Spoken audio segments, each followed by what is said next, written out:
Une rencontre était attendue à Ouagadougou. Une délégation de haut niveau de l'Union africaine avait fait le déplacement. Son président de commission, Mahamat Ali Youssouf, venait officiellement pour relancer le dialogue avec le Burkina Faso. Pourtant, au moment où tous pensaient voir Ibrahim Traoré apparaître devant les caméras, le chef de l'État prit une autre direction. Il quitta la capitale pour se rendre à Waïgouya, où il choisit de rencontrer directement les citoyens. Ce geste n'était pas anodin. En politique, une absence peut devenir un message, et cette absence semblait conçue pour être comprise bien au-delà du protocole. Ibrahim Traoré ne rejetait pas seulement une réunion. Il indiquait que les priorités du Burkina Faso ne seraient plus dictées par le calendrier d'une institution qui avait suspendu son pays après la prise du pouvoir militaire. Pendant ce temps, la délégation de l'Union africaine poursuivait sa visite avec le Premier ministre et le ministre des Affaires étrangères. Mahamat Ali Youssouf parla de solidarité face au terrorisme. Il présenta ses condoléances après les attaques meurtrières à Djibo. Il affirma aussi que le Burkina Faso ne devait pas rester isolé. Mais derrière ce langage diplomatique apparut rapidement le véritable point de friction. Le président de la Commission évoqua la réouverture de l'espace politique, le retour des partis et l'organisation future d'élections. Or, c'est précisément cette logique qu'Ibrahim Traoré conteste. Le pouvoir burkinabé affirme désormais que le pays traverse une lutte existentielle. Dans cette vision, la sécurité, la souveraineté et la reconstruction nationale doivent précéder les mécanismes électoraux classiques. Le contraste devenait alors brutal. D'un côté, l'Union africaine cherchait à ramener Ouagadougou vers une transition conforme à ses normes. De l'autre, Ibrahim Traoré voulait démontrer qu'une nouvelle doctrine politique était déjà en marche. En choisissant Ouaïgouya plutôt que le palais présidentiel, il plaçait la population au centre de son récit et reléguait la pression institutionnelle au second plan. Mais cette décision soulevait une question plus profonde. Traoré cherchait-il simplement à protéger son agenda politique ou préparait-il une rupture durable avec l'ordre continental actuel pour comprendre ce choix? Il faut revenir sur les tensions accumulées entre le Burkina Faso, l'Union africaine et les puissances que Ouagadougou accuse d'avoir abandonné le Sahel au moment le plus critique. Pour comprendre pourquoi Ibrahim Traoré a choisi de ne pas recevoir personnellement le président de la Commission de l'Union africaine, il faut dépasser le simple épisode diplomatique et revenir sur les années qui ont profondément transformé les relations entre Ouagadougou et les institutions continentales. Aux yeux des autorités burkinabées, cette visite ne pouvait pas être analysée comme un événement isolé. Elle s'inscrivait dans une histoire marquée par des désaccords, des incompréhensions et une perte progressive de confiance. Après les changements politiques intervenus au Burkina Faso, au Mali et au Niger, l'Union africaine décida de suspendre ses États de plusieurs de ses instances politiques. L'organisation justifia cette décision par le respect de ses principes institutionnels concernant les changements anticonstitutionnels de gouvernement. De son côté, le nouveau pouvoir burkinabé développa une lecture totalement différente. Selon cette vision, il ne s'agissait pas d'un simple coup d'État, mais d'une révolution destinée à sauver un pays confronté à une crise sécuritaire devenue insoutenable. Cette divergence de lecture ne tarda pas à produire des conséquences politiques. Chaque déclaration officielle semblait rappeler que deux conceptions de la légitimité s'opposaient désormais. Pour l'Union africaine, la priorité restait le retour progressif à un cadre institutionnel reposant sur des élections et le pluralisme politique. Pour Ibrahim Traoré, la priorité absolue était la survie de l'État, la reconquête du territoire et la restauration de l'autorité nationale avant toute autre considération. C'est dans ce contexte que la visite de Mahamat Ali Youssouf prit une dimension particulière. Officiellement, il venait rétablir un dialogue, renforcer la coopération et exprimer la solidarité du continent face aux attaques terroristes qui frappaient encore le Burkina Faso. Son discours comportait d'ailleurs plusieurs messages d'apaisement. Il rappela que le Burkina Faso demeurait un membre fondateur de la famille africaine, condamna les violences commises contre les populations et insista sur la nécessité de maintenir les partenariats de développement malgré les divergences politiques. Cependant, un autre message fut également adressé aux autorités burkinabées. Le président de la Commission évoqua l'importance de préserver les principes inscrits dans les textes de l'Union africaine. Il parla de réouverture de l'espace politique, de réintégration des partis et de futures élections lorsque les conditions le permettraient. Pour de nombreux observateurs, ces propos relevaient d'une position institutionnelle classique. Mais pour les dirigeants burkinabés, ils pouvaient être interprétés comme le rappel d'un modèle politique qu'ils estiment désormais inadapté à leur situation. Le choix d'Ibrahim Traoré de déléguer la rencontre à son Premier ministre apparaît alors sous un jour différent. Il ne rompait pas complètement le dialogue, puisque les discussions eurent bien lieu avec les représentants du gouvernement. En revanche, il refusait d'offrir une image qui aurait pu être interprétée comme une adhésion personnelle aux orientations défendues par l'Union africaine. Cette nuance est essentielle. La porte diplomatique restait ouverte. Mais la ligne politique demeurait inchangée. Cette stratégie correspond également à une manière de communiquer déjà observée à plusieurs reprises. Français. Depuis son arrivée au pouvoir, Ibrahim Traoré cherche régulièrement à associer son image à la proximité avec les citoyens plutôt qu'aux cérémonies diplomatiques traditionnelles. En choisissant de rencontrer la population de Waïgouya, au moment même où une délégation continentale se trouvait à Ouagadougou, il créait un contraste visuel et politique particulièrement fort. D'un côté, les échanges institutionnels continuaient. De l'autre, le président mettait en scène une relation directe avec les Burkinabés, renforçant ainsi le récit d'un pouvoir qui affirme tirer sa légitimité du peuple avant les mécanismes diplomatiques. Cette séquence soulevait pourtant une interrogation beaucoup plus large. Si le dialogue avec l'Union africaine demeurait officiellement possible, les deux parties parlaient-elles encore le même langage politique? Derrière, les formules de coopération et de solidarité apparaissait désormais une opposition de plus en plus visible entre deux visions de l'avenir du Burkina Faso. C'est précisément cette confrontation idéologique qui allait rapidement devenir le véritable cœur du débat. Le véritable affrontement ne concernait donc plus uniquement une rencontre manquée entre Ibrahim Traoré et le président de la Commission de l'Union africaine. Il opposait désormais deux conceptions profondément différentes de la manière dont un État africain devait retrouver sa stabilité.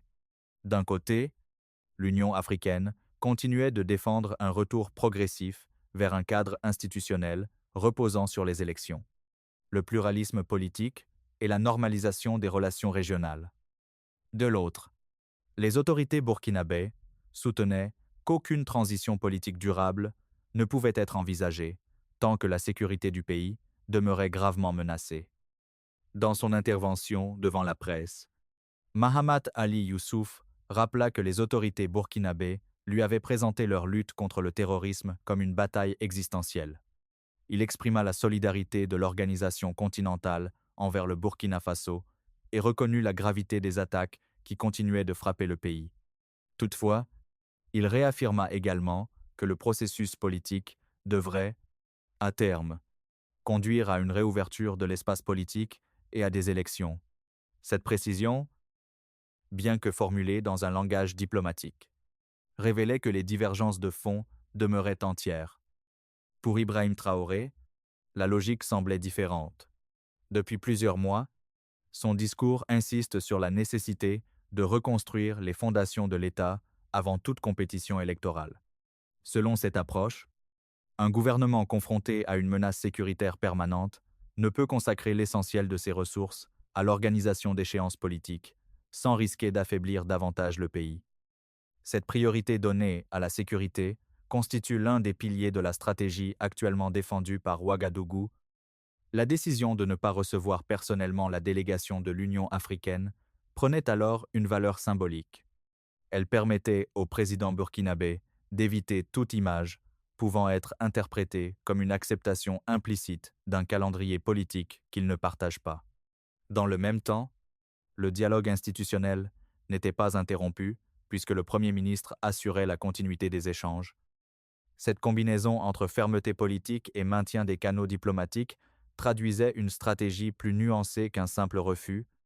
Cette séquence alimentait également un débat plus large sur les rapports entre souveraineté nationale et institutions régionales.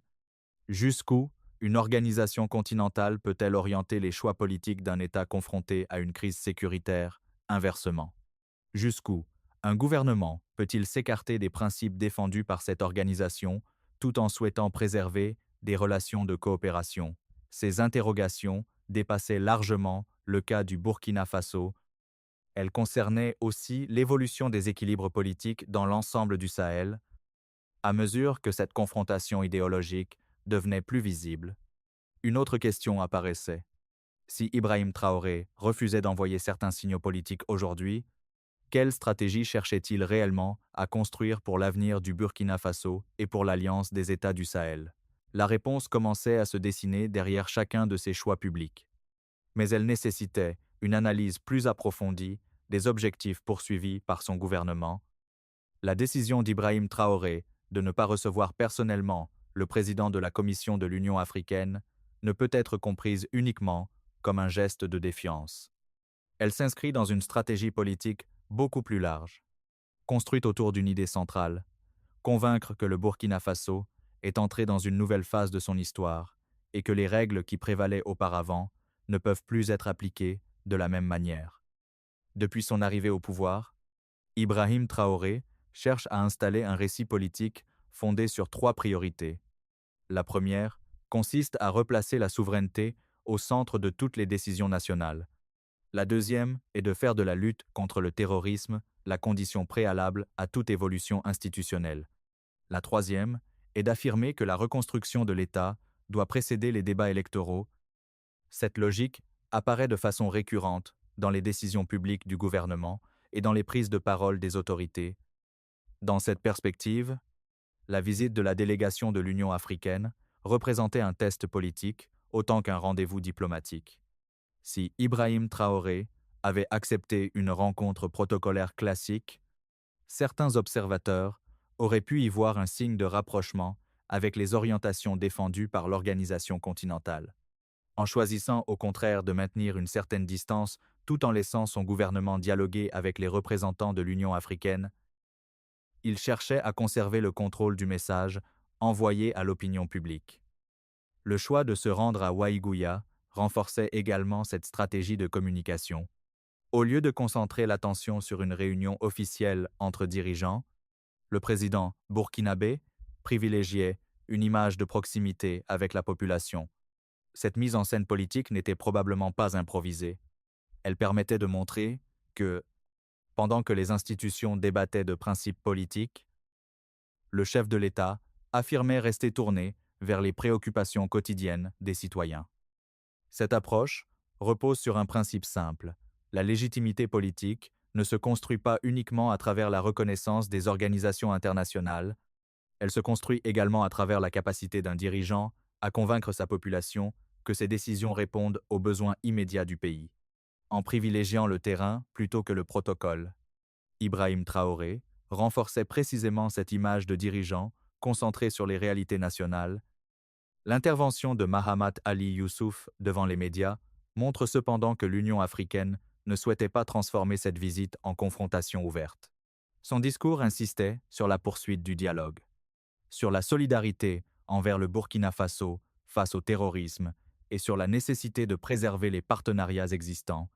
En même temps, il rappelait les principes institutionnels de l'organisation concernant l'ouverture politique et les futures élections. Cette double approche traduisait une volonté de maintenir un équilibre délicat entre fermeté institutionnelle et coopération. C'est précisément là que réside l'intérêt stratégique de cette séquence. Les deux parties évitent une rupture officielle, mais chacune cherche à défendre son propre cadre d'interprétation. L'Union africaine tente de préserver son rôle de référence politique sur le continent. Le Burkina Faso, lui, affirme progressivement qu'il entend définir seul le rythme et les modalités de son évolution politique. Cette différence de vision dépasse désormais le seul cas burkinabé. Elle concerne également l'Alliance des États du Sahel, dont Ibrahim Traoré assure la présidence en exercice. Chaque décision prise à Ouagadougou est désormais observée non seulement comme un choix national, mais aussi comme un signal envoyé aux partenaires régionaux. Si le Burkina Faso maintient cette ligne, elle pourrait influencer la manière dont les autres membres de l'Alliance abordent leurs propres relations avec les organisations continentales. Un autre élément mérite également d'être souligné. Ibrahim Traoré n'a jamais annoncé une fermeture complète du dialogue avec l'Union africaine. Au contraire, les échanges ont bien eu lieu avec le Premier ministre et les membres du gouvernement. Cette nuance montre que la stratégie ne consiste pas à rompre toutes les relations diplomatiques. Elle consiste plutôt à hiérarchiser les interlocuteurs et à contrôler le niveau d'engagement présidentiel selon les enjeux politiques du moment. En procédant ainsi, le président burkinabé conserve plusieurs marges de manœuvre. Il peut maintenir les canaux diplomatiques ouverts, éviter une escalade inutile avec les institutions africaines et, dans le même temps, préserver l'image d'un dirigeant qui refuse de modifier sa ligne politique sous l'effet des pressions extérieures. Cette combinaison entre ouverture diplomatique et fermeté politique constitue sans doute l'un des aspects les plus marquants de sa stratégie actuelle. Mais cette stratégie comporte aussi des risques. Plus les divergences idéologiques deviennent visibles, plus la question de l'avenir des relations entre le Burkina Faso, l'Union africaine et les autres organisations régionales devient centrale. Le véritable enjeu n'est donc plus de savoir pourquoi Ibrahim Traoré a évité une rencontre. Il est désormais de comprendre quelles conséquences cette méthode pourrait produire sur la place du Burkina Faso dans les équilibres politiques africains des prochaines années. À mesure que les réactions suscitées par cette visite devenaient plus nombreuses, une évidence s'imposait. L'absence d'Ibrahim Traoré, lors de cette rencontre, ne pouvait plus être réduite à un simple épisode diplomatique. Elle révélait une évolution beaucoup plus profonde de la manière dont le Burkina Faso entend désormais définir sa place sur le continent africain. Derrière ce choix se dessinait une conception de la souveraineté qui privilégie la maîtrise du calendrier politique national plutôt que l'adaptation aux attentes des organisations régionales. Dans cette logique, le gouvernement burkinabé cherche à démontrer que les décisions essentielles doivent être prises en fonction des réalités du pays. Les autorités rappellent régulièrement que la priorité demeure la lutte contre le terrorisme. La sécurisation du territoire et le rétablissement progressif de l'autorité de l'État. Selon cette approche, toute réforme politique durable dépend d'abord de la capacité à garantir un environnement plus stable. C'est précisément cette hiérarchie des priorités qui explique pourquoi la question des élections continue d'être traitée avec prudence. Le discours tenu par Mahamat Ali Youssouf montre néanmoins que l'Union africaine ne souhaite pas rompre le dialogue avec Ouagadougou. Au contraire, son intervention insiste sur la solidarité du continent face aux attaques terroristes, sur la nécessité de maintenir les programmes de coopération et sur l'importance de préserver des relations constructives avec le Burkina Faso. Cette volonté de dialogue laisse apparaître une réalité souvent oubliée, malgré les divergences politiques. Les deux parties ont intérêt à éviter une rupture durable. Cependant, la divergence porte moins sur la nécessité de coopérer que sur la manière d'envisager l'avenir politique du pays. Pour l'Union africaine, le retour progressif à un cadre institutionnel reposant sur des élections reste un objectif de long terme. Pour les autorités burkinabées, cet objectif ne peut être atteint qu'après avoir consolidé les bases sécuritaires et administratives de l'État. Tant que cette différence de priorité persiste, chaque échange diplomatique risque de produire les mêmes interrogations.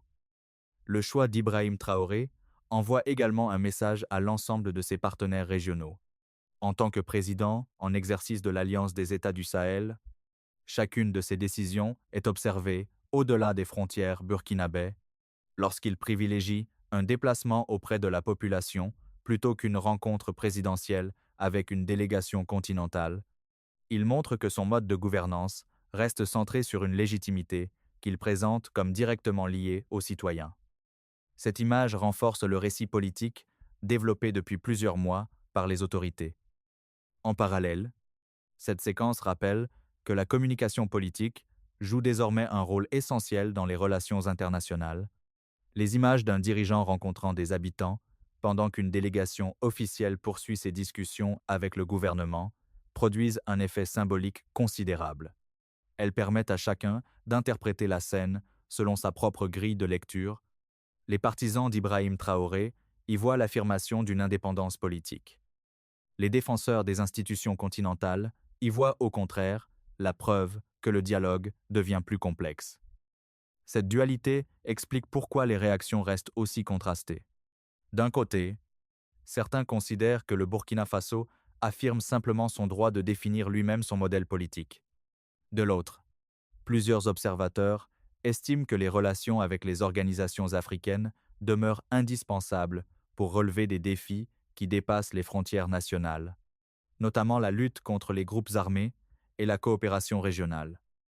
Dans les faits, aucun des événements observés durant cette visite ne montre une rupture officielle entre Ouagadougou et l'Union africaine. Les discussions ont bien eu lieu avec les représentants du gouvernement.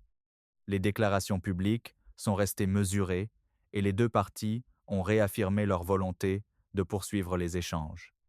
Pourtant, le geste politique d'Ibrahim Traoré restera probablement comme l'élément le plus commenté de cette séquence. Précisément parce qu'il concentre toutes les interrogations sur l'orientation future du Burkina Faso. La question qui demeure est donc la suivante.